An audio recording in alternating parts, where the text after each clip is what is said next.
देवी प्रणमामि हरिप्रिये। नमो महावदन्याय कृष्णप्रेम प्रदायते कृष्णाय कृष्णचैतन्य नाम्ने गौरत्विषे नमः। वाञ्छाकल्पतरुभ्यश्च कृपा सिन्धुभ्य एव च पतितानां पावनेभ्यो वैष्णवेभ्यो नमो नमः। जय श्री कृष्ण चैतन्य प्रभु नित्यानंद श्री अद्वैत गदाधर श्रीवासादि गौर भक्त वृंदा। हरे कृष्णा कृष्णा कृष्णा हरे हरे हरे राम राम राम हरे हरे। सो हरे कृष्णा प्रभु सन माता जी। जैसे वैष्णव सेव प्रभु ने कहा, आज हम पिछले सत्र में जो हमने चर्चा शुरू की थी, महाजनों ये न कथा सपंथा, अर्थात महान भक्तों के पद चिन्हों में हमें कैसे चलना चाहिए, इसके कुछ उदाहरण हम भागवत से देख रहे हैं। खास करके जो द्वादश महाजन हैं जिनका उदाहरण भागवत में दिया गया है। तो पिछले सत्र में हमने देखा कि क्यों महाजनों के पथ में चलना चाहिए, और हमने ये देखा कि हमारे स्वयं के काम से, कार्य से हम कुछ नहीं कर सकते हैं। हमारे उसका मतलब यह है कि हमारे मन या बुद्धि के शरण में लेकर, हम उसको शरण में लेकर का शरण लेकर हम कुछ नहीं कर सकते हैं। ये खासकर आध्यात्मिक क्षेत्र में, भौतिक क्षेत्र में भी हम देखते हैं कि गुरु की आवश्यकता होती है। कुछ किसी भी चीज को हमें किसी का ज्ञान चाहिए, जैसे डॉक्टरी की हुई या इंजीनियरिंग की हुई, हम खुद के बल पे नहीं कर सकते हैं। कॉलेज में जाना पड़ता है, टीचर की शिक्षाओं को सुनना पड़ता है, और सुनने श्रवण से ही हम सीखते हैं। तो आध्यात्मिक क्षेत्र में तो ये और भी जरूरी है, क्योंकि ये सब विषय जो हैं ये हमारे भौतिक जगत के परे हैं। तो इसलिए केवल श्रवण मात्र से ही, और खास करके जब ये ज्ञान जो है, ये हमने देखा कि आरोह पंथा और अवरोह पंथा दो तरह के ज्ञान प्राप्त करने के तरीके हैं। एक तो हमारे खुद के प्रयास से, और दूसरे कि हम ऊपर ऊपर से इसे रिसीव करें, अर्थात ऊपर से इसका इसका इसका प्राकट्य हो। तो ये जो है, यही एक तरीका है आध्यात्मिक ज्ञान की प्राप्ति के लिए, कि वो हमें दूसरों के स्रोत से मिले, दूसरों के श्रवण से मिले, खास करके शुद्ध भक्तों के, जो कि परंपरा में आते हैं, भगवान के साथ जुड़े हुए हैं, जो जिस परंपरा में, जिसे प्रभुपाद जी कहते हैं बोनाफाइड डिसाइप्लिक सक्सेशन, जो कि सीधा भगवान से जुड़ा हुआ है जो परंपरा। क्योंकि ज्ञान जो है सबसे पहले भगवान से ही आता है। जैसे भगवान ने ब्रह्मा जी को दिया ज्ञान, इसके बारे में हमने चर्चा की पिछले सत्र में, जब हमने ब्रह्मा जी के बारे में काफी कुछ देखा, मतलब भागवत के उदाहरणों से, कैसे ब्रह्मा जी ने किस तरह के तप किए और भगवान का आदेश का पालन किया, और वो उसी आदेशों के बल पे इस सृष्टि करता है। वो प्राथमिक सृष्टि तो भगवान करते हैं, उसके बाद जो सेकेंडरी क्रिएशन जिसे कहते हैं, उसकी वो सृष्टि ब्रह्मा जी कहते हैं पूरी तरह से भगवान पर निर्भर होकर, अपने स्वयं के बल पे नहीं, पूरी तरह से भगवान पर निर्भर होकर। खास करके उनकी स्तुतियों में, जो तीसरे स्कंद में आती है, 9वें अध्याय में, उसमें देखते हैं हम कि किस तरह भगवान पर पूरी तरह से निर्भर होकर वो सृष्टि को चलाते हैं। और यही चीज हमें सीखने को मिलती है कि हमारे कार्यों में भी हम पूरी तरह से भगवान पर निर्भर रहें। उनकी कृपा के बिना हम कुछ भी नहीं कर सकते।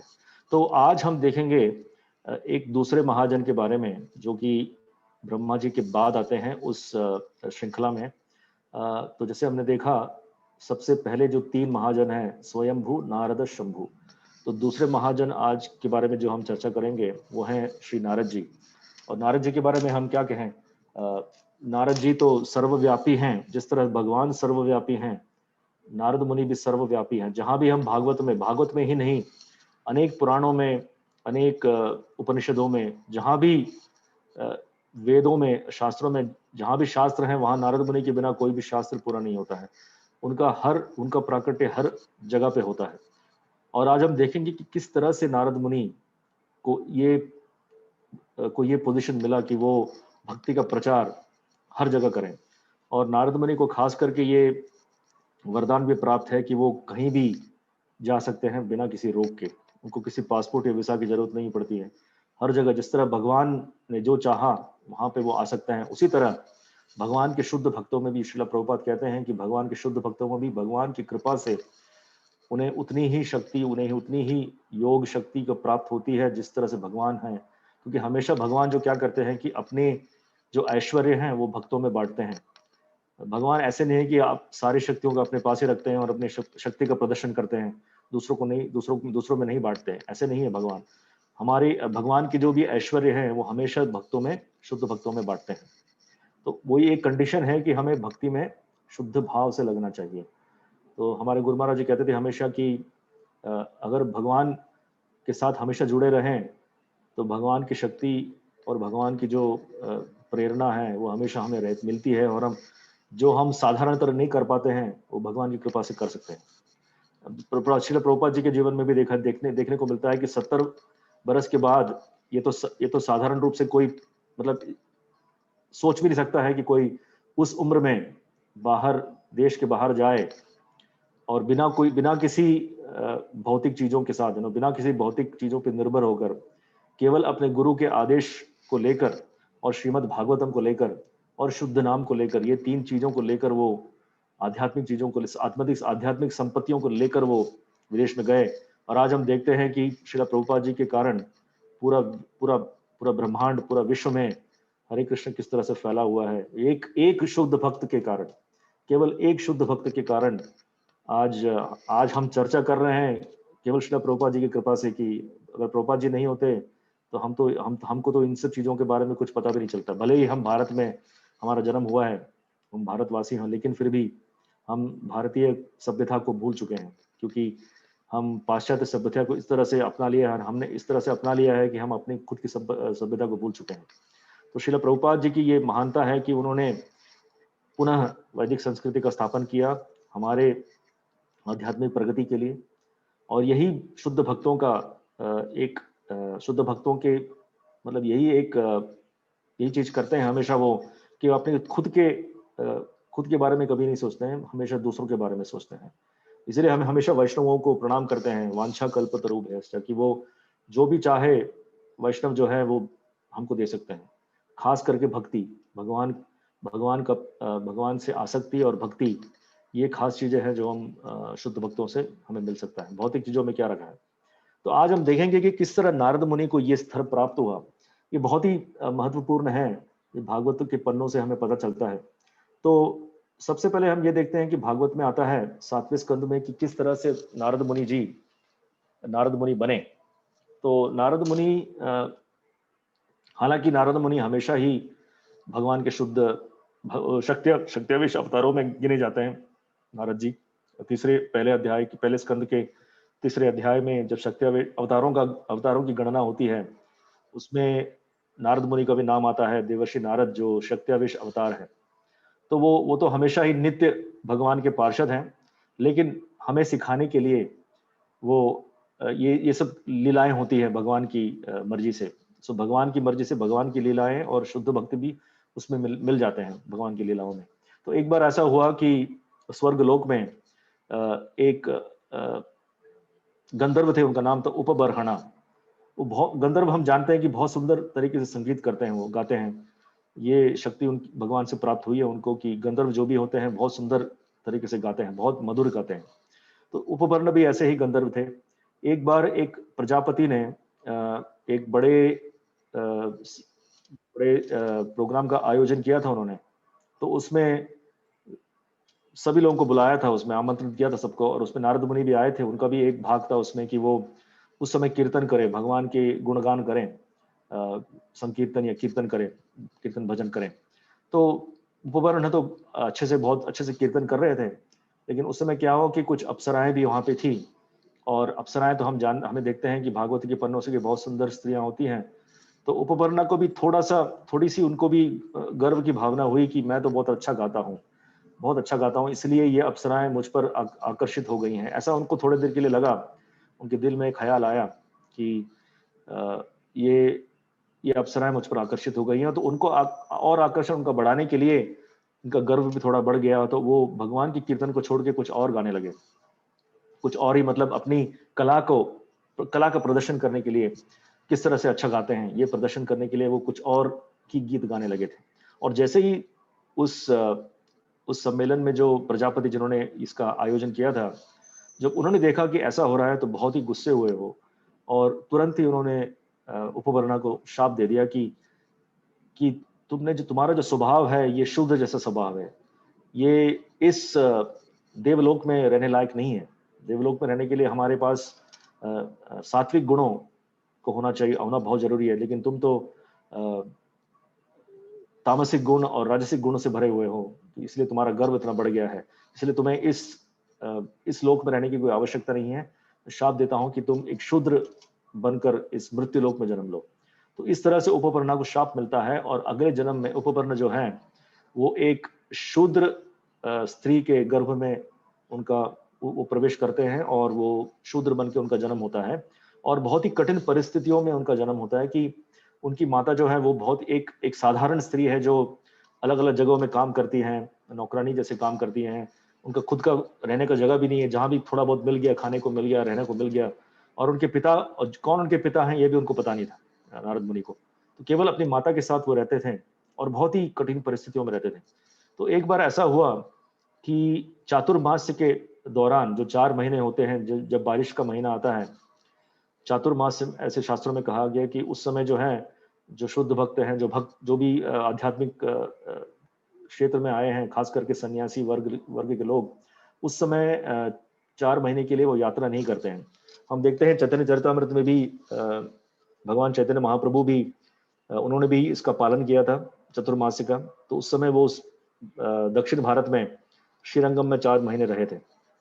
तो इस तरह से जो संन्यास आश्रम में रहने वाले जो भक्त हैं, खास करके इसका वो पालन करते हैं। और उसी तरह से उस समय जहाँ पे नारद मुनि रहते थे अपने माँ के साथ, तो वहाँ पे कुछ शुद्ध भक्त आए थे, जिनका भागवत में वर्णन आता है। उनका नाम है, उनको भक्ति वेदांत के नाम से उनको कहा जाता है, उनका नाम लिया जाता है।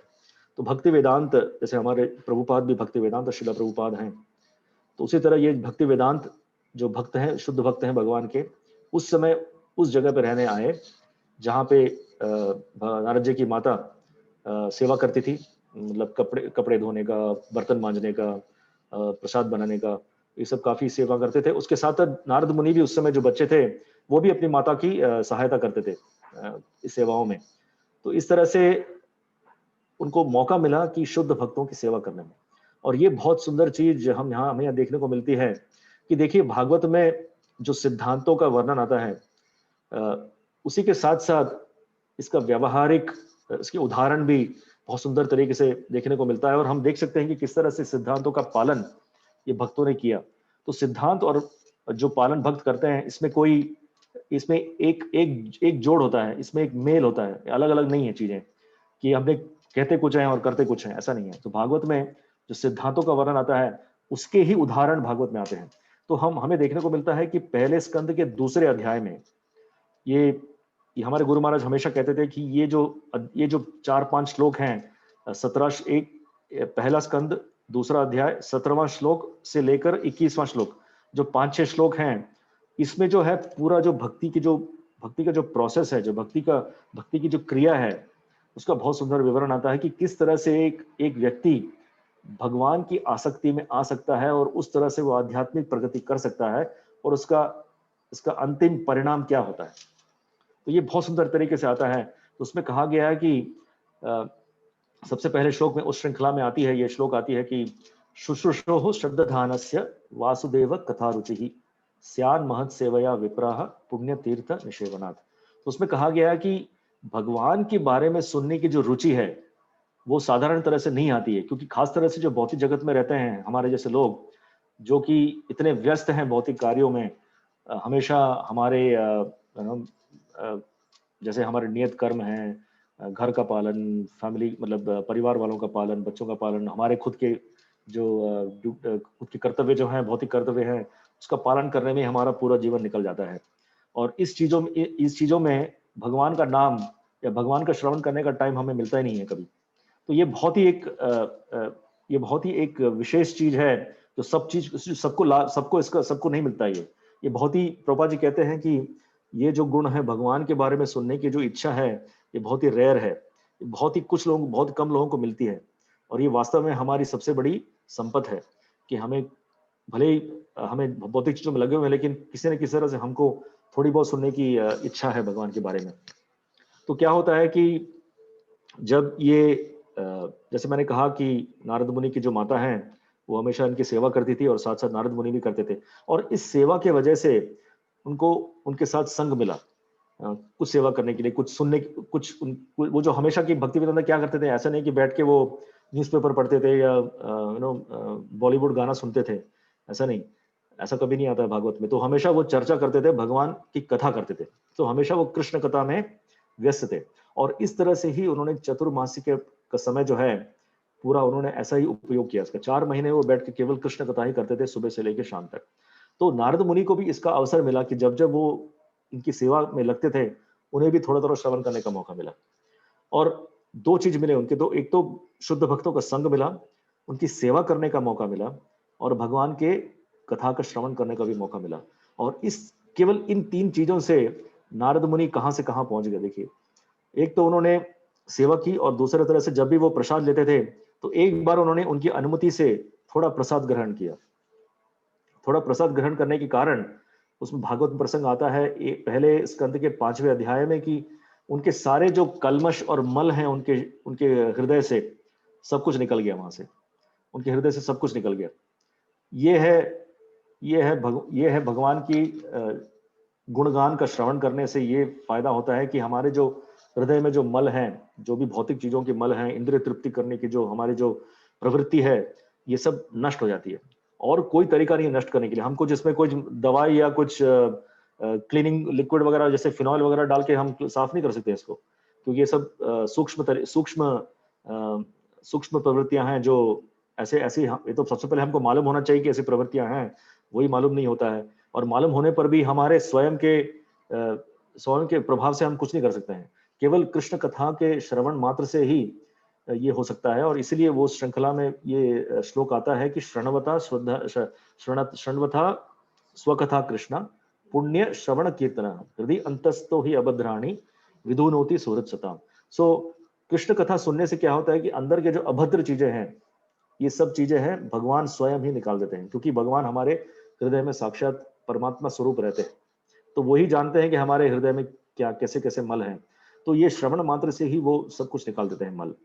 और ये मल निकल जाने से क्या होता है कि हमारे जो निचले स्तर के जो गुण हैं, जैसे ये तामसिक गुण, राजसिक गुण सब जो है निकल जाते हैं। तथा रजस तमो भावा काम लोभादयश्च। और ये चीज हमेशा करनी चाहिए, नित्यम भागवत सेवया। इसलिए वो एक और वो श्लोक आता है कि नित्यम भागवत सेवया। तो नित्यम भागवत ऐसा नित्य करने से क्या होता है कि हम जो है निचले गुणों से उभर के सात्विक गुण में आते हैं और शुद्ध सत्व में आ जाते हैं। और जब शुद्ध सत्व में आते हैं तो हम वास्तविक रूप में ये जान सकते हैं कि हम कौन है, हमारा वास्तविक हम वास्तविकता में हम क्या है, हमारा भगवान के साथ क्या संबंध है, और उस संबंध को पुनः स्थापित करने के लिए हमें क्या करना चाहिए। ये सब चीज हमें वास्तविक स्पष्ट रूप से पता चल जाता है। और सारी जो भौतिक आसक्तियां हमारी हैं वो सब अपने आप कट जाती हैं। और भगवान के प्रति जो आसक्ति है वो पूरी तरह से वो स्पष्ट रूप से हमारे हृदय में विकसन होता है उसका। तो ये सब चीजें नारद मुनि के साथ हुई और ये सब चीजें भागवत में हम देखने को मिलता है। तो ये सब सिद्धांत नारद जी के जीवन में अपने आप आई, क्योंकि ये भक्ति वेदांतों के संग के कारण। और जिस तरह से और जितना वो संग लेते रहे, उतना उनके हृदय में कृष्ण भक्ति की भावना बढ़ती रही। तो यही एक चीज है, इसलिए प्रभुपाद जी हमेशा, और प्रभुपाद जी ने इसीलिए कृष्ण भावनामृत संघ का संगठन भी इसीलिए बनाया है कि हम आ सकें भक्तों के संग में आके भगवान का श्रवण कर सकें, भगवान की सेवा कर सकें, प्रसाद ग्रहण कर सकें। ये सब सारी चीजें जो प्रभुपाद जी ने बहुत ही सुंदरता से, बहुत ही मतलब तीव्र बुद्धि से उन्होंने ये सब किया। अगर केवल उन्होंने अगर सिद्धांत दिए होते कि आप पढ़ो और पढ़ के जो भी है आप ये दर्शन जो है, ये फिलॉसफी है, पढ़ के आप भक्त बन जाओ, ऐसा नहीं है। इसमें इसमें केवल प्रैक्टिकल चीजें होनी चाहिए कि हम दर्शन का भी हमें ज्ञान हो, साथ साथ व्यवहारिक रूप में प्रैक्टिकल तरीके से हमें इसका कैसे हमारे जीवन में इसको उतारना है, इसके लिए भी प्रभुपाद जी ने बहुत सुंदर प्रोग्राम दिया है हमको। तो यही हमें देखने को मिलता है नारद मुनि के जीवन में। तो क्या हुआ कि 4 महीने जब खत्म हो गए चतुर्मास के, तो उस समय भक्ति वेदांतों के जाने का समय आ गया, क्योंकि वो तो एक जगह ठहरने वाले नहीं, केवल 4 महीने वर्षा ऋतु के कारण वहां रुके थे। तो जब वो जाने वाले थे तो नारद मुनि को बहुत ही वेदना पहुंची कि उनके हृदय में कि किस तरह से मैं इन इन भक्तों के, शुद्ध भक्तों के संग के बिना कैसे मैं जी पाऊंगा। किस तरह से देखिए उन, वो एक साधारण शूद्र बालक थे, और किस तरह से उनके हृदय का, उनकी चेतना का विकसन किस तरह से हुआ कि वो इन भक्तों के संग के बिना नहीं रह सकते थे।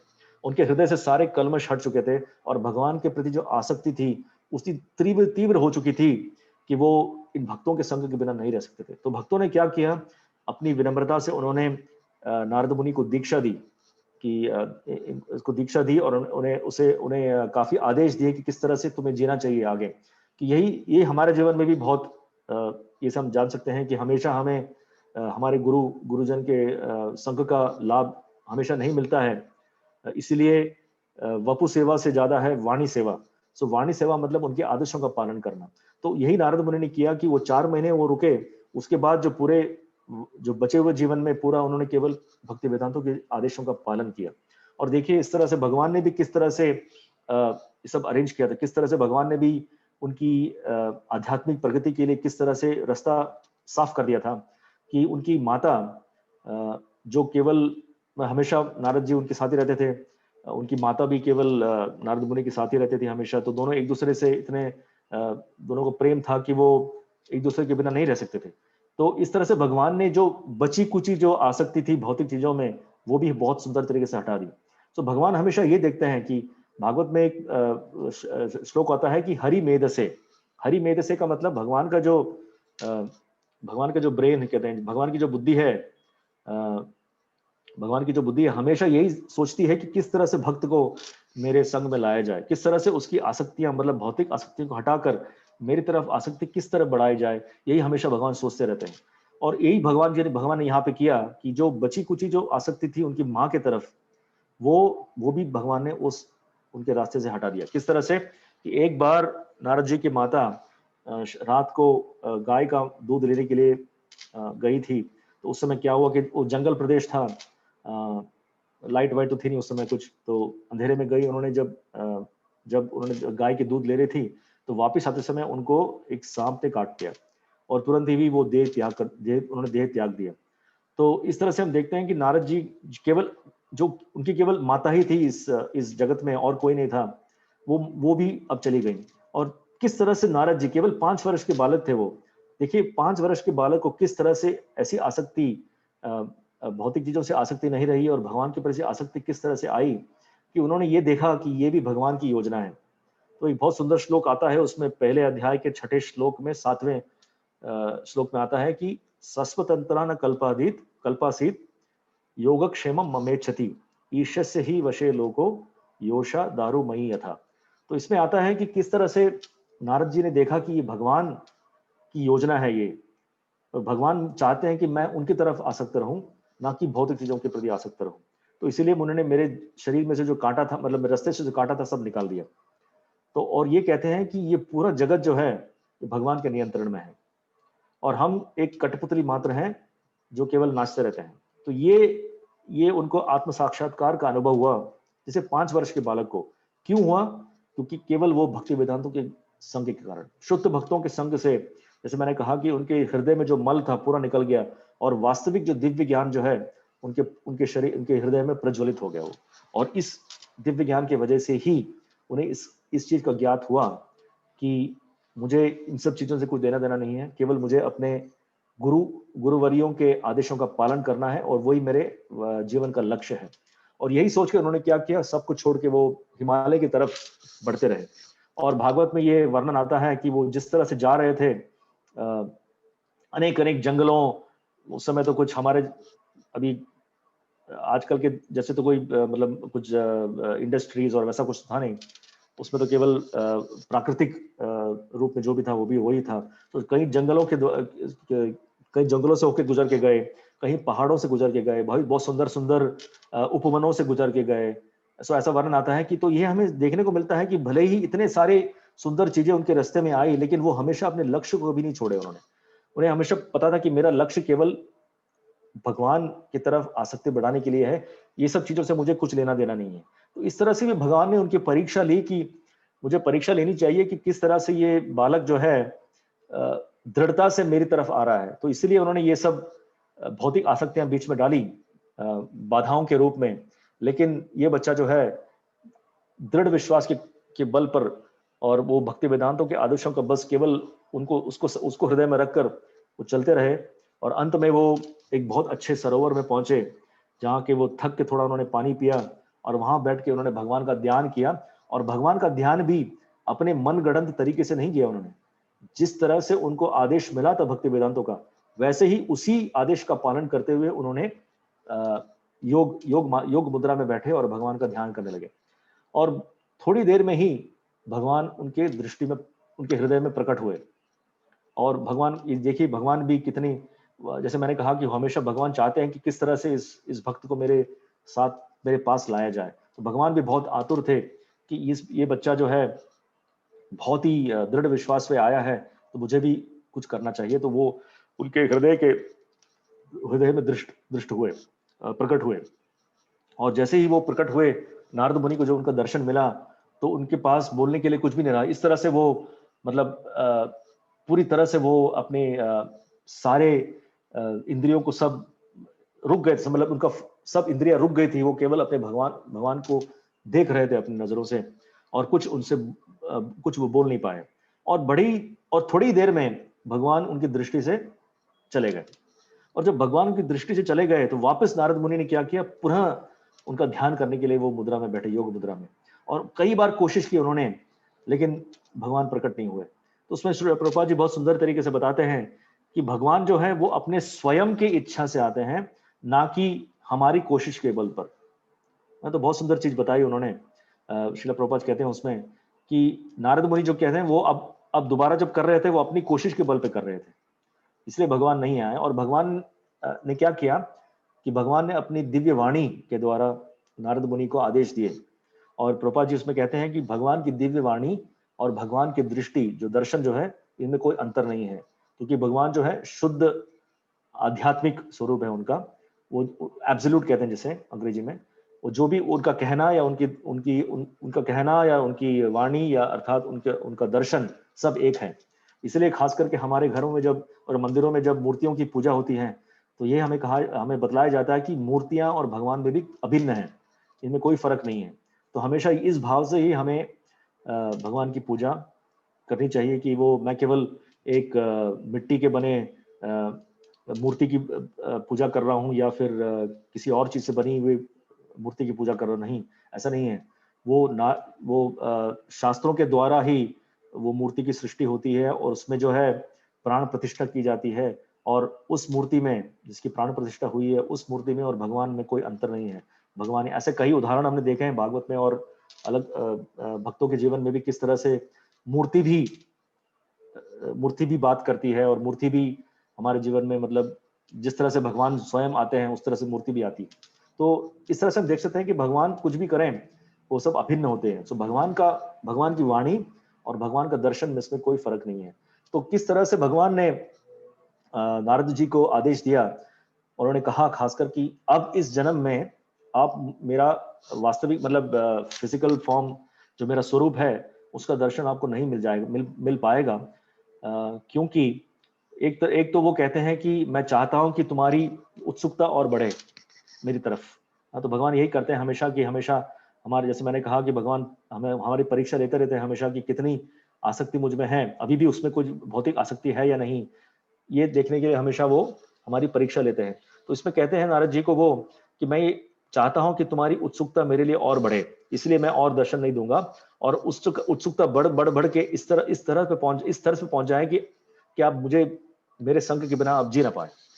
तो यही मैं देखना चाहता हूं। और दूसरी तरफ ये बोलते हैं कि जो व्यक्ति अभी भी भौतिक चीजों में उनका लगाव है, और उसकी जो भक्ति जो है वो अपरिपक्व है, अर्थात परिपक्वता के साथ वो भक्ति नहीं कर रहा है, अभी भी थोड़ी बहुत उसकी भौतिक चीजों से लगाव है, और वो मतलब क्या है कि अपनी स्वेच्छा से नहीं करता है, कभी कभी कि ओह मुझे करना है, और मुझे चैंटिंग करना है, मुझे सुबह मंगल आरती करनी है, ऐसा सोच के जो करता है, जो शुरुआत के स्तर में जो है, जो भक्त है, ऐसे लोगों को मैं दर्शन नहीं देता हूँ।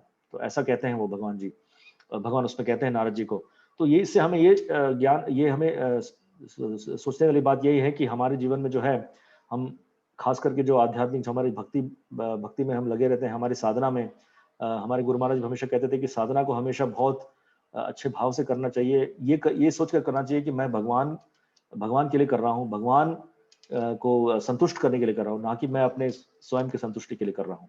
तो जब भी हम भगवान या गुरु की संतुष्टि के लिए करते हैं, तो धीरे धीरे हमें जो है उसमें जो है उनकी कृपा से वो शक्ति मिलती है, जिससे कि हम निर्मल भावना से या फिर स्वच्छ भावना से ये सेवा कर सकें।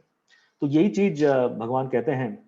और उसमें फिर ये बहुत सुंदर श्लोक आता है, जो 25वां श्लोक है, पहले स्कंद के 6ठे अध्याय के 25वें और 26वें श्लोक में आता है, जब भगवान कहते हैं कि मेरी वाणी और मेरे दर्शन में कोई अंतर नहीं है। और एक चीज प्रभुपाद जी उसमें लिखते हैं तात्पर्य में, कि भगवान की अगर हम भगवान की तरफ हमारे भगवान की हमें अगर संग भगवान का संग हमें चाहिए, तो निरंतर रूप से भगवान के नाम का जप करना चाहिए।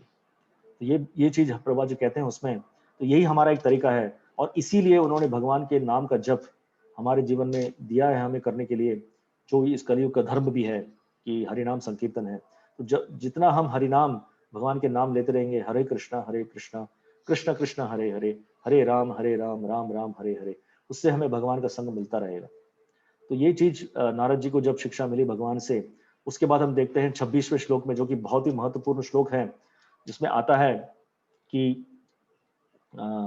एक मिनट, हाँ, तो उसमें आता है कि नामानि अनंतस्य हतः तृपः पठन। तो उसमें आता है ये श्लोक कि किस तरह से नारद जी को जब भगवान का आदेश मिला, उसके बाद किस तरह से उन्होंने अपने जीवन में से उतारा। तो उसमें ये श्लोक आता है, उसमें कहते हैं कि इस प्रकार भौतिक जगत की समस्त औपचारिकताओं की उपेक्षा करते हुए, अर्थात नारद जी ने जो क्या है, जो समस्त जो सामाजिक तरीके पे जो औपचारिकताएं हैं, जो हैं, जो जैसे कहते हैं सोशल फॉर्मेलिटीज कहते हैं अंग्रेजी में, समस्त जो सामाजिक औपचारिकताएं हैं, इनका पूरी तरह से त्याग कर दिया उन्होंने।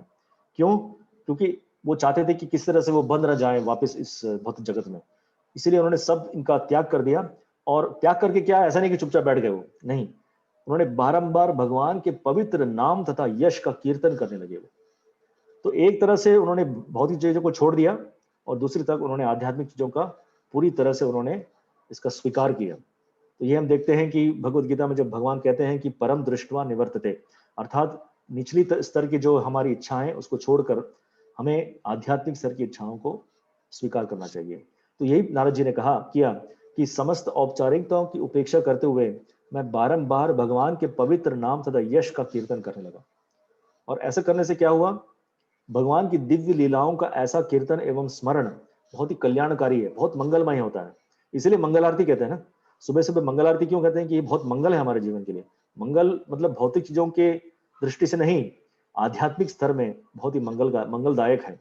और हमारे गुरु महाराज कहते हैं कि आध्यात्मिक तो है ही है, हमारे भौतिक जीवन में भी इसका लाभ होता है कि हमारा स्वास्थ्य जो है अब बहुत अच्छा रहता है। क्योंकि महाराज जी कहते हैं कि सुबह सुबह जब 4 बजे, 4:30 4:30 बजे उठते हैं हम, तो इससे क्या है, हमारा शरीर भी अलग अलग तरीकों के बीमारियों से मुक्त रहेगा। और रात को जल्दी सोना और सुबह जल्दी उठना, इसलिए अंग्रेजी में कहते हैं कि early to bed and early to rise is a way to be happy healthy wealthy and wise. सो ये सब हमारे वैदिक सभ्यता से ही आ रही है, कि यही हम देखने को मिलता है यहाँ पे कि भगवान के दिव्य नामों का स्मरण या कीर्तन करने से है बहुत ही हमारे जीवन में कल्याण होता है। और इस कल्याणकारी चीज का होने से क्या होता है उसके बाद, तो नारद जी कहते हैं कि इस तरह से नारद जी जो है पूर्ण स्वरूप से संतुष्ट हो गए। तो 3 चीजों का वर्णन आता है इसमें, कि वो पूरी तरह से संतुष्ट हो गए, उनमें विनम्र भावना आई, और वो पूरी तरह से ईर्ष्या और द्वेष से रहित हो गए। ये 3 चीज बहुत इंपॉर्टेंट है हमारे आध्यात्मिक जीवन में। जब तक हमें संतुष्टि नहीं मिलेगी, जब तक हम विनम्र भाव से सेवा नहीं करेंगे, जब तक हम ईर्ष्या और द्वेष से रहित नहीं होंगे, तब तक हम वास्तविक रूप से भक्ति नहीं कर सकते। और यही चीज 3 चीज नारद मुनि के जीवन में आई, और इसी कारण वो पूरी तरह से मुक्त होकर सारे ब्रह्मांड में उनका विचरण होता रहता है। वो जहां भी जाते हैं और क्या करते हैं, हमेशा वो भगवान के नाम का प्रचलन करते हैं, हमेशा गाते हैं और प्रचार करते हैं। और हम देखते हैं कि नारद मुनि किन किन तरह के लोगों से उनका पाला पड़ता है, और हमेशा वो कोई भी आता है उनके सामने वो भक्त बन जाता है, भले ही वो किसी भी स्तर में हो, भले ही वो कितनी भी निचले स्तर में हो, और भले ही वो कितने ऊंचे स्तर में भी हो, उनको भी वो प्रचार करते हैं अपने अपने स्थिति के अनुसार। तो यही नारद जी का बहुत बड़ा गुण है। और यही शुद्ध भक्त की चेष्टा होती है, जो हमें नारद जी जैसे महान भक्तों के जीवन से हमें सीखने को मिलती है कि हमेशा वो भगवान के गुणगान का प्रचार करते रहते हैं। और किस तरह से करते हैं? संतुष्ट भाव से, विनम्र भाव से और ईर्ष्या द्वेष से रहित होकर करते हैं। तो ये 3 चीजें बहुत ही जरूरी चीजें हैं। तो इस तरह से नारद मुनि क्या हुआ, उन्होंने अपने उस देह को त्याग कर दिया, जो कि वो जो बालक रूप में आए थे शूद्र परिवार में, उस देह का त्याग हो गया। और भागवत में ऐसा वर्णन आता है कि जैसे ही उन्होंने शरीर का त्याग किया, तुरंत ही उन्हें आध्यात्मिक शरीर की प्राप्ति हुई, और वही शरीर है नारद जी। सो नारद मुनि कैसे बने? हमने उनके जीवन से देखा कि किस तरह से वो, भले ही वो शूद्र परिवार में उनका जन्म हुआ, तो इससे हमें यह भी सीखने को मिलता है कि भले ही हमारी कैसी भी भौतिक परिस्थिति हो, कोई भी परिस्थितियां हमारे भगवत भक्ति में आड़े नहीं आ सकती, क्योंकि भगवत भक्ति जो है वो ये पूरी तरह से शुद्ध आध्यात्मिक है। तो कोई भी भौतिक चीजें, भौतिक जगत में कोई भी चीजें हमारे जीवन में बाधाएं नहीं बन सकती हैं। ये बहुत महत्वपूर्ण चीज हमें याद रखना चाहिए कि कई बार क्या होता है कि हमारी भौतिक परिस्थितियों की वजह से हम ये सोचते हैं कि नहीं, मेरी परिस्थिति ऐसी है, मैं भक्ति नहीं कर सकता हूँ, मुझे ये पहले प्रॉब्लम सॉल्व करना है, उसके बाद मैं भक्ति करूंगा। तो महाराज जी कहते हैं कि ये अहेतु की भक्ति नहीं है। भक्ति का डेफिनेशन ही है वो अहेतु की होनी चाहिए। अहेतु की मतलब इसका कोई हेतु नहीं होना चाहिए, भले कोई भी हमारी परिस्थिति हो। हम देखते हैं कितने भक्तों को, इवन अभी हमारे इस समय में हम कई भक्तों को देखते हैं कि भले ही वो उनकी भौतिक परिस्थितियां अच्छी नहीं है, उनके पास मतलब खाने के लिए टाइम पे खाना भी समय से मिलता नहीं है, पैसे भी ज्यादा नहीं है, लेकिन फिर भी वो भगवत भक्ति में। हमारे एक भक्त हैं सिंगापुर में, जो कि हमारे गुरु भाई भी हैं, भाई तो नहीं कहूंगा लेकिन वो हमारे से बहुत वरिष्ठ हैं, 93 वर्ष के हैं वो। उनका नाम है कंदर्प कोटि प्रभु। वो 93 बरस के हैं और अभी भी वो मंदिर में रोज सेवा करने के लिए आते हैं, और वो साइकिल चला के आते हैं, क्योंकि उनके घर की परिस्थितियां भी अच्छी नहीं है। उनकी पत्नी का देहांत हो गया है, उनका एक बच्चा है जो मानसिक स्तर पे ठीक नहीं है, लेकिन इतनी विकट परिस्थितियों के बावजूद वो इतनी शुद्ध तरीके से वो भक्ति करते हैं, और इस उम्र में करते हैं। तो उनके जीवन को देख के ही हमें पता चलता है कि किस तरह से भगवत भक्ति जो है कोई भी परिस्थितियों के परे है, भौतिक परिस्थितियों के परे है। और उनसे इतना कुछ सीखने को मिलता है हमारे जीवन में। हम काफी उनसे इंस्पिरेशन ले सकते हैं ऐसे भक्तों के, और भगवान की कृपा है कि ऐसे भक्त हमारे संग में हैं जिनके जीवन से हमें देखने को मिलता है। और देवकीनंदन प्रभु जी के बारे में भी हम जानते हैं कि किस तरह से वो अपने अलग अलग रिस्पॉन्सिबिलिटीज को किस तरह से बहुत बहुत बहुत खूबी से निभाते हैं वो। और इन सब भक्तों के जीवन से हमें देखने को मिलता है कि किस तरह से भले कोई भी परिस्थिति हो, इस तरफ हो या उस तरफ हो, ये कभी भी हमारे भक्ति में बाधा कभी बन ही नहीं सकती है। और इससे हमें बहुत ही संतुष्टि और बहुत ही इनसे इंस्पिरेशन मिलता है हमें, इन ऐसे भक्तों के जीवन से, कि ताकि हमारे जीवन में हमें इसे उतार सके। तो इस तरह से जब नारद मुनि बनकर वो वापस इस सृष्टि में आए, तो हम देखते हैं भागवत में कि इसके बारे में हमने पिछले सत्र में चर्चा की थी कि किस तरह से वो ब्रह्मा जी के पुत्र बनकर आए, और ब्रह्मा जी को उन्होंने अपने गुरु के स्वरूप माना। गुरु थे वो नारद मुनि के। तो गुरु होने के नाते उन्होंने काफी प्रश्न उनसे प्रश्न किए कि ये वो जानना चाहते थे कि इस जगत का कर्ता कौन है, सबसे बड़े पुरुषोत्तम कौन है। पहले उनको लगा कि ब्रह्मा जी सबसे बड़े हैं, लेकिन ब्रह्मा जी जब देखते थे कि ब्रह्मा जी स्वयं ही किसी और का ध्यान कर रहे हैं, तो उन्हें लगा कि ब्रह्मा जी से भी बड़े कोई हैं। तो इसीलिए उन्होंने ब्रह्मा जी से काफी सवाल किए, और इस सवाल करने के उसके बारे में हमने पिछले सत्र में चर्चा की थी, इसलिए मैं उसमें नहीं जाऊंगा। तो उसका निष्कर्ष ये निकलता है कि ब्रह्मा जी ने अंत में उनसे कहा कि देखिए कि नारद मुनि, कि नारदा, मैंने आपको संक्षिप्त में पूरा ज्ञान दिया है।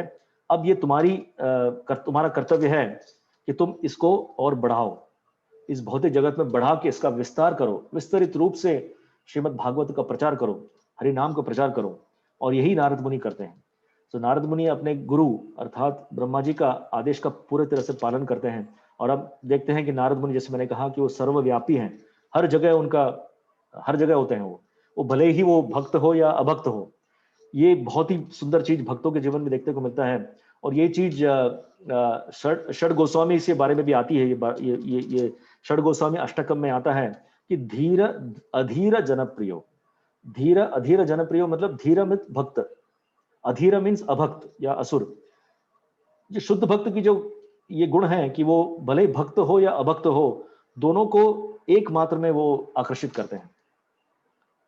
ये चीज बहुत ही सुंदर है। जिस तरह से भगवान जो है, भगवान सबको आकर्षित करते हैं, उसी तरह शुद्ध भक्त भी जो है किसी को भी आकर्षित कर सकते हैं, भले ही वो भक्त हो या अभक्त हो। इवन और यही देखते हैं कि हम नारद मुनि जो है, कई बार वो कंस के पास जाते थे, हिरण्यकश्यप को जाते थे, ऐसी तरह अलग अलग असुरों के पास जाते थे वो, और उनसे भी उनका संग रहता था, उनको भी किस तरह से प्रचार करते थे उनके तरीके से। कि बहुत ही एक्सपर्ट प्रीचर है वो, कि उनके कि उस व्यक्ति की परिस्थिति के अनुसार वो प्रचार करते हैं। ये बहुत सुंदर चीज भगवान भी कहते हैं भगवत गीता में कि उनकी परिस्थिति के अनुसार ही हमें उनका भक्ति का प्रचार करना चाहिए। उनके स्थिति से उन्हें कभी भी अलग नहीं करना चाहिए। धीरे धीरे धीरे करके उनकी प्रगति होनी चाहिए। तो उनको भी लगता नहीं है कि वो आध्यात्मिक जगती में, आध्यात्मिक क्षेत्र में प्रगति कर रहे हैं। तो ये बहुत एक्सपर्ट चीज है जो नारद मुनि के जीवन से हमें देखने को मिलता है, कि वो हर तरह के लोगों से मिलजुलते हैं और हमेशा वो भगवान भक्ति का प्रचार करते हैं, अलग अलग तरीकों के अनुसार, टाइम प्लेस एंड सर्कमस्टेंस के अनुसार। तो इस तरह से जब ब्रह्मा जी का आदेश मिला, तो हम देखते हैं कि इस तरह से जो है ये गुरु परंपरा की स्थापना भी इस तरह से हुई। भगवान ने ब्रह्मा जी को आदेश दिया, ब्रह्मा जी ने नारद मुनि को आदेश दिया, नारद मुनि ने व्यासदेव को आदेश दिया, और व्यासदेव ने मध्वाचार्य को आदेश दिया, और व्यासदेव ने साथ साथ सुखदेव गोस्वामी को आदेश दिया। तो इस तरह से जो भगवान की जो परंपरा है वो विस्तरित होती रहती है जगत में। और हम जो है हमारे जो वैष्णव हमारे जो संप्रदाय, हम जो संप्रदाय में हैं उसे ब्रह्म मध्व गौड़ीय संप्रदाय कहते हैं, जो कि ब्रह्मा जी से आता है और आकर मध्वाचार्य के बाद फिर चैतन्य महाप्रभु, माधवेंद्रपुरी चैतन्य महाप्रभु, और चैतन्य महाप्रभु के बाद षड गोस्वामी और अलग अलग जो आचार्य हमारे परंपरा में आए, जैसे विश्वनाथ चक्रवर्ती ठाकुर, भक्ति विनोद ठाकुर, उसके बाद शिला भक्ति सिद्धांत सरस्वती ठाकुर, और उसके बाद शिला प्रभुपाद। तो इस परंपरा में जब तक हम इस परंपरा से जुड़े हुए हैं, तो वही ज्ञान जो ब्रह्मा जी को भगवान से मिला, आज भी हमें वही ज्ञान उसी तरह से मिलता है। क्योंकि वो क्या है, अंग्रेजी में कहते हैं कि ट्रांसपेरेंट वाया मीडियम, अर्थात कभी भी इस ज्ञान का जो है कभी कभी नष्ट नहीं होता है। जब तक ये भगवान से जुड़ा हुआ होता है उस परंपरा में, वही ज्ञान जो सबसे पहले भगवान ने ब्रह्मा जी को दिया, वही ज्ञान आज भी हमें श्रील प्रभुपाद की कृपा से वही ज्ञान हमें मिल रहा है। तो ये सबसे बड़ी संपत्ति है, जैसे मैंने कहा पहले, ये कोई भी संपत्ति, भौतिक संपत्ति, इसके साथ इसका मेल नहीं किया जा सकता। ये आध्यात्मिक संपत्ति जो है सबसे बड़ी संपत्ति है हमारी, और हम वास्तविक रूप से बड़े ही हम कहेंगे कि हम फॉर्चुनेट हैं या हम लकी हैं कि हमें इस चीज का किसी न किसी तरह से हम इस क्षेत्र में आए हैं और हम सब इसका लाभ उठा रहे हैं। तो इस तरह से देखते हैं कि वो किस तरह से ब्रह्मा जी के आदर्शों का पालन किया उन्होंने। और हम देखते हैं कि भागवत में कई जगह नारद मुनि हर जगह, मैंने कहा था कि वो सर्वव्यापी हैं। तो पहले स्कंद में देखते हैं कि वो पांडवों के पास जाते हैं, युधिष्ठिर महाराज को आदेश देते हैं कि किस तरह से वो अपने जीवन का उन्होंने किस तरह के धर्मों का पालन करना चाहिए, खास तरह से वर्णाश्रम धर्म का किस तरह से पालन करना चाहिए, वो सब इसका बहुत अच्छी शिक्षा देते हैं। उसके बाद चौथे स्कंद में देखते हैं कि ध्रुव महाराज, किस तरह से ध्रुव महाराज को उन्होंने आदेश दिया, और हम जानते हैं कि ध्रुव महाराज कहाँ से कहाँ पहुंच गए। उन्हें केवल भौतिक चीजें चाहिए थी पहले, लेकिन नारद मुनि के आदेशों के कारण किस तरह से बहुत एक्सपर्टली उन्होंने प्रीच किया ध्रुव महाराज को। पहले तो उन्होंने परीक्षा ली कि छोटा सा बालक है, ये कैसे कर सकता है ये सब। तो किसी तरह से उनको डिस्करेज करने के लिए बोला कि नहीं नहीं, तुम वापस घर जाओ, ये तुम्हारे खेलने का समय है, ये सब चीजें बाद ही देखेंगे, जब बड़े हो जाओगे तब देखेंगे। लेकिन देखा कि वो बच्चा जो है, इनका दृढ़ विश्वास बहुत ज्यादा है। तो जब दृढ़ विश्वास के बारे में उनकी पूरी तरह से उनको आत्मविश्वास हो गया था, तब उन्होंने आदेश दिया, और ऐसा आदेश दिया कि उस आदेश के कारण जो जब ध्रुव महाराज ने उसका पालन किया, उनकी सारी जो भौतिक कलमश थे, जो इच्छाएं थी, पूरी तरह से निकल गई। और जब भगवान ने उनको दर्शन दिया, तो वो कहते हैं कि मैं तो केवल कांच के टुकड़ों के पीछे भाग रहा था, इतने बड़े दिव्य रत्न को छोड़कर, अर्थात भगवान को छोड़कर मैं भौतिक चीजों के पीछे भाग रहा था। तो किस तरह से देखिए, नारद मुनि के आने से एक भक्ति की जो चेतना है, उसका विकास इस तरह से हुआ कि वो भौतिक चीजों को सब त्याग करके केवल आध्यात्मिक क्षेत्र में ही लगा रहा। सो इस तरह से प्रहलाद महाराज के बारे में देखते हैं कि वो जब अपनी माता के गर्भ में थे, उस समय नारद मुनि के आश्रम में वो थे, जब इंद्र ने अपहरण किया था। लेकिन नारद मुनि ने इंद्र को बोल के कहा था कि नहीं, इसके गर्भ में एक शुद्ध भक्त आ रहा है। तो इस तरह से इंद्र ने छोड़ दिया। फिर नारद मुनि के आश्रम में आके प्रहलाद महाराज की जो माता है वो उनके साथ रही, और रोज वो उनके आदेशों को सुनती थी, भागवत कथा सुनती थी। और जो बच्चा जो है, ये गर्भ के अंदर से ही उसने सब ज्ञान प्राप्त कर लिया था, इसलिए वो बाहर आते ही वो शुद्ध भक्त बनकर आया था। देखिए, नारद मुनि की इनकी जो पोटेंसी है, भगवान जैसी ही है। जिस तरह से भगवान, जैसे मैंने कहा, अपनी ऐश्वर्यों को सब शुद्ध भक्तों में देते हैं। वो पूरी तरह से वो इसका निवेश करते हैं, इन्वेस्टमेंट करते हैं अपने भक्तों पर। क्योंकि क्या है, वो भक्त क्या है, उनके भक्त के हृदय में और कुछ नहीं है, किस तरह से भगवान की कीर्तन करें, भगवान का कीर्तन किस तरह से करें। तो यही चीज हमेशा देखते हैं। और उसी तरह से प्रहलाद महाराज के बारे में देखा, चित्रकेतु महाराज के जीवन में भी हम देखते हैं कि किस तरह से वो अपने पुत्र के खोने की वजह से किस तरह से वो शोक में डूबे हुए थे, और नारद मुनि ने जाके उनको दिव्य ज्ञान प्रदान किया। उसके बाद वो इतने बड़े शुद्ध भक्त बन गए चित्रकेतु महाराज। इसी तरह देखते हैं कि दक्ष के जो पुत्र थे उनको भी आत्मज्ञान दिया। फिर 10वें स्कंद में देखते हैं कि भगवान के जो पिता हैं वसुदेव को भी उन्होंने काफी ज्ञान प्रदान किया। और हमने देखा कि असुरों के साथ भी उनका मिलना जुलना था, कंस को, हिरण्यकशिपु को, नल कुबेर और मणिग्रीव 10वें स्कंद में आता है, उनको भी उन्होंने शिक्षा तो नहीं की लेकिन शाप दिया, लेकिन शाप की वजह से उनकी आध्यात्मिक प्रगति हुई बाद में, क्योंकि उनको कृष्ण का दर्शन मिला। तो हमेशा वो हमेशा जो है लोगों की कल्याण हेतु ही सब कुछ करते हैं। और ऐसे ऐसे लोगों को उन्होंने उद्धार दिया, जैसे मृगारी जो इतना कठोर हृदय वाला था, जो कि ऐसा एक आदमी था जो जानवरों को पूरी तरह से मारता भी नहीं था, आधा मरा छोड़ देता था, अधमरा। और किस तरह से वो उसको तृप्ति मिलती थी कि वो जानवरों की पीड़ा को देखकर बहुत संतोष होता था उसको। इस तरह का आदमी था वो।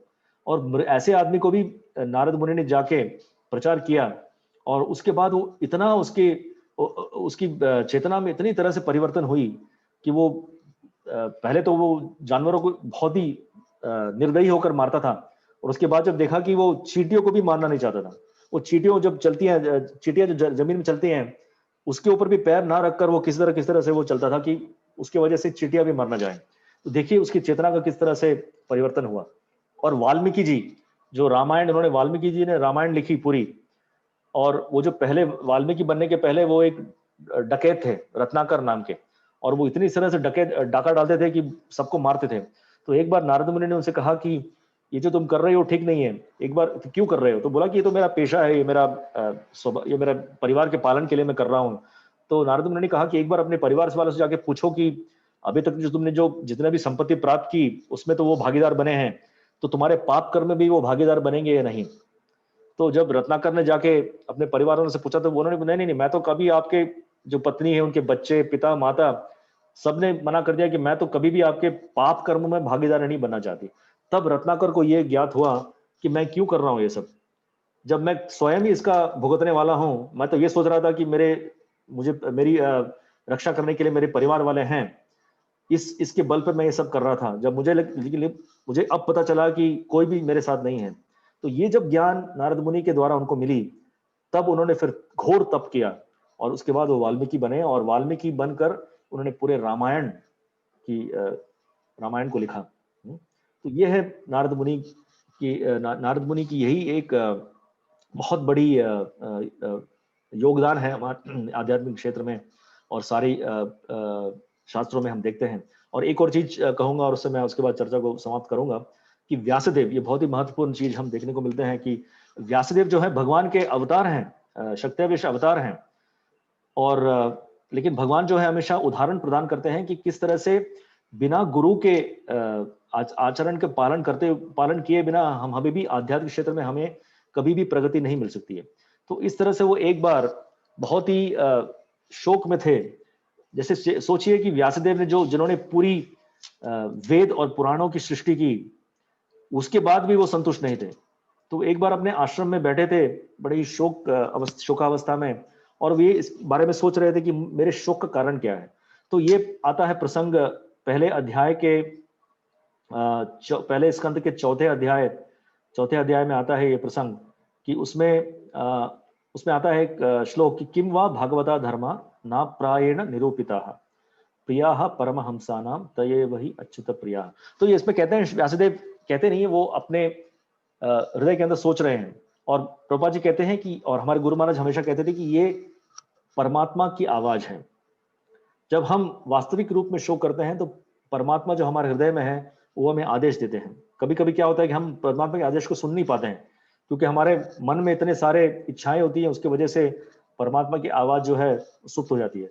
लेकिन व्यासदेव ने परमात्मा की आवाज सुनी, तो परमात्मा ने क्या कहा उनसे कि हो सकता है कि परमात्मा के इंस्पिरेशन से उन्हें ये पता चला कि हो सकता है कि मैंने भगवान की भक्ति का विशेष रूप से कोई संकेत ना किया। तो भले ही उन्होंने सारे वेदों और पुराणों की सृष्टि की, लेकिन कभी भी भगवान की भक्ति के बारे में जो है प्रत्यक्ष रूप से उन्होंने इसका विचरण इसका विस्तरण नहीं किया, इस पे जोर नहीं डाला। अलग अलग मतलब इनडायरेक्ट तरीकों से, जैसे कर्म कांडी हुए, ज्ञान कांड हुआ, इसके द्वारा उन्होंने अलग अलग तरीकों से भगवान की भक्ति को का प्रचार किया है, लेकिन प्रत्यक्ष रूप से नहीं किया। और यही कारण है कि वो उनकी ना संतुष्टि का कारण यही था कि इसीलिए उनको शौक हो रहा था कि मैंने कुछ तो गड़बड़ किया है, भले ही मैंने इतने कुछ लिखे हैं ग्रंथ, लेकिन फिर भी मुझे संतुष्टि प्राप्त नहीं हो रही है। इसका कारण ये हो सकता है कि परमात्मा की आवाज उन्होंने सुनी कि जो भगवान की भक्ति का विशेष रूप से कोई संकेत ना किया हो, इसीलिए मुझे यही असंतुष्टि का कारण है। और जैसे ही उन्हें ऐसा लगा, नारद मुनि उनके आश्रम में आए और नारद मुनि ने क्या कहा, यही चीज दोहराई। नारद मुनि ने कहा कि भवता भवतानुदित प्रायम यशो भगवतो अमलम, ये नई वासो न तुष्येत मन्ये तद दर्शनम खिलम। कि नारद मुनि ने क्या कहा कि वास्तव में तुमने भगवान की अलौकिक तथा निर्मल महिमा का प्रसार नहीं किया है। तो जो चीज परमात्मा ने कही, वही चीज हमारे गुरु कहते हैं कि बहुत सुंदर चीज हमें महाराज जी ने हमें बहुत दिनों तक इनके इसके बारे में, महाराज जी हम राजकोट में थे तो उसके बारे में बताते थे हमको कि ये 2 श्लोक जो हैं हमेशा साथ साथ पढ़ना चाहिए, साथ साथ इसका चिंतन करना चाहिए कि एक चीज जो है परमात्मा, सो परमात्मा जो कहते हैं वही चीज हमारे गुरु वही आदेश देते हैं। इसीलिए कहा गया है कि गुरु जो है वो परमात्मा का ही एक प्रत्यक्ष रूप है। तो प्रभा जी अंग्रेजी में कहते हैं विद इन एंड विदाउट। सो परमात्मा जो है अंदर है, अंदर के गुरु हैं, और हमारे जो गुरुगण जो आते हैं हमारे सामने, वो बाहर के गुरु हैं। और वो गुरु और अंदर के परमात्मा जो चैत्य गुरु हैं, इनमें कोई अंतर नहीं है, क्योंकि जो भी आदेश वो देते हैं दोनों एक ही आदेश होते हैं। जैसे यहाँ पे देखते हैं कि जो परमात्मा ने व्यासदेव को जो ज्ञान दिया, वही चीज नारद मुनि ने आके उनको यही कहा कि तुमने वास्तविक रूप से भगवान की अलौकिक तथा निर्मल महिमा का प्रसार नहीं किया है, यही तुम्हारी असंतुष्टि का कारण है। और उसके बाद वो बताते हैं कि किस तरह से भगवान के गुणगान करने चाहिए, और उन्होंने आदेश दिया व्यासदेव को कि आप श्रीमद् भागवतम की रचना कीजिए, कि श्रीमद् भागवतम ही एक रास्ता है। ये जो भौतिक जगत में जो कलमश में डूबे हुए हैं, जो जैसे हमारे जैसे लोग जो हैं, जीव हैं, जो हमेशा भौतिक चीजों में लगे रहते हैं और भगवान की माया शक्ति के प्रभाव में इस तरह से हम संकटों से गुजर रहे हैं, ऐसे लोगों के लिए केवल श्रीमद् भागवत ही है जो हमें इन कठिनाइयों से बाहर निकाल सकती है। और यही व्यासदेव ने किया, अपने गुरु का आदेश का पालन किया, और गुरु के आदेशों के अनुसार ही उन्होंने किया। ऐसा नहीं कि उन्होंने जो भी उनके मन में आया वो किया, ऐसा नहीं, गुरु के आदेश के अनुसार ही किया। तो हम देखते हैं कि हर जगह भागवत में और हर जगह शास्त्रों में कि जो भी अपने गुरु के आदेश का पालन करता है, उसकी जो डेफिनेटली उसका सक्सेस गारंटीड होता है। उसकी जो उसे हमेशा हमें उसे उसे हमेशा अपने लक्ष्य की प्राप्ति होती है। ये इसमें कोई भी दो राय नहीं है, और ये हमेशा हमें देखने को मिलती है। और यही नारद मुनि ने स्वयं अपने जीवन में किया, और यही वो प्रचार करते हैं दूसरे भक्तों के लिए। तो ऐसा कहकर मैं आज का प्रसंग यहाँ पे समाप्त करता हूँ। और अगर पता नहीं कुछ 1-2 प्रश्न होने का समय होगा, पता नहीं मुझे। अगर ऐसा नहीं है तो, समय नहीं मिला तो बाद में व्हाट्सएप के द्वारा आप कुछ अपने प्रश्न कमेंट्स दे सकते हैं। सो प्रभु जी, मैं यहाँ पे रोकूंगा। हरे कृष्णा।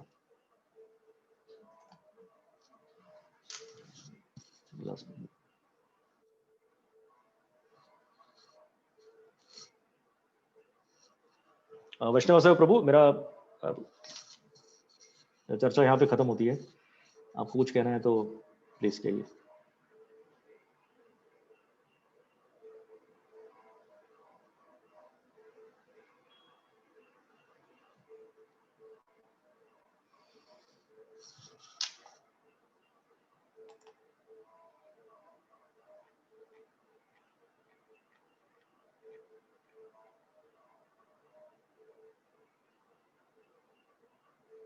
तो वैष्णव सेवा प्रभु, आप हैं, या प्रसन्नात्मा प्रभु, या और कोई भक्त है वहां पे? हरे कृष्णा।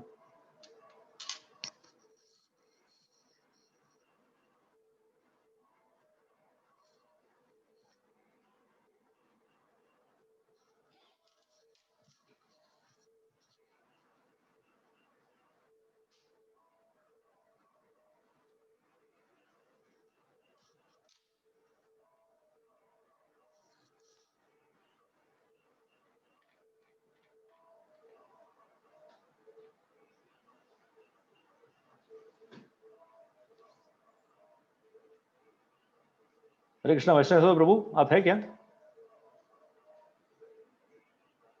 हरि बोल।